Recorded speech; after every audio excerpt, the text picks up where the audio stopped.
Salia Ukambani, mtazamaji, ni kwamba mwakilishi wadi wa Mtituni Johana Munyao amepinga vikali madai kuwa matokeo ya uchaguzi mdogo eneo bunge la Olkalau yanaashiria kuwa Rais William Ruto amepoteza mashiko maeneo ya Mlima Kenya na huenda wenyeji wa eneo hilo wakapiga kura kwa wingi dhidi yake katika uchaguzi mkuu wa mwaka 2027.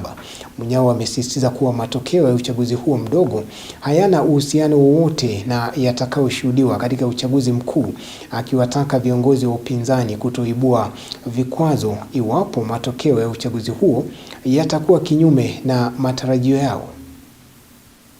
Huku viongozi wa upinzani wakiendelea kuibua madai kuwa matokeo ya uchaguzi mdogo eneo bunge la Olkalau yanaashiria kuwa Rais William Ruto amepoteza umaarufu kwa wananchi wa eneo la Mlima Kenya. Mwakilishi wadi wa Mtituni Johana Munyao amepinga madai hayo, akibaini kuwa matokeo ya uchaguzi huo mdogo hayana uhusiano wowote na matokeo ya uchaguzi mkuu wa mwaka 2027. Wakati tunafanya utafiti na wasomi wanajua, hatuchukui one case kugeneralize na kusema ya kwamba tunajua itakuwa kawaida, kwa sababu hiyo one incident tuliona matokeo iliveva upande wa DCP. Hiyo sio enough generalization ya kusema ya kwamba ati sasa Mlima wamepata nafasi.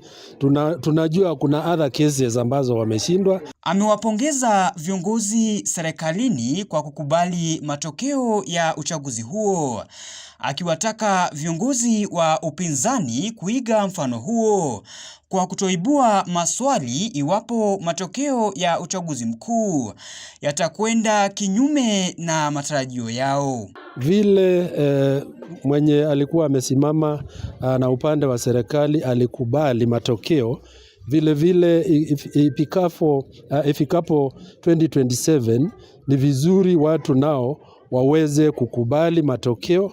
Isikuwe sasa kwa sababu upande wa serikali au kuweza kupata nafasi kule Olkalau, ikifika 2027 na either Olkalau ama kwingine tupate sasa imekuwa the other way round, sasa ikuwe this time ni kama kura zimeibiwa. Aidha, amesikitishwa na idadi ndogo ya vijana waliojitokeza kupiga kura wakati wa uchaguzi huo mdogo, akitoa wito kwa vijana kuhakikisha wanajihusisha kikamilifu katika kuwachagua viongozi watakalo liongoza taifa. Other than going to streets, kuenda kwa streets, sijui kuenda kwa parliament ama kusema so and so must go nini, power ya mwananchi iko kwa kura. Alizungumza haya katika kanisa la ABC Ngomeni baada ya kuhudhuria ibada ya Jumapili iliyoongozwa na mchungaji anayesimamia makanisa ya ABC Mtituni Sub-Pastorate Reverend Mary Mutisia. James Mwangi, Undugu TV.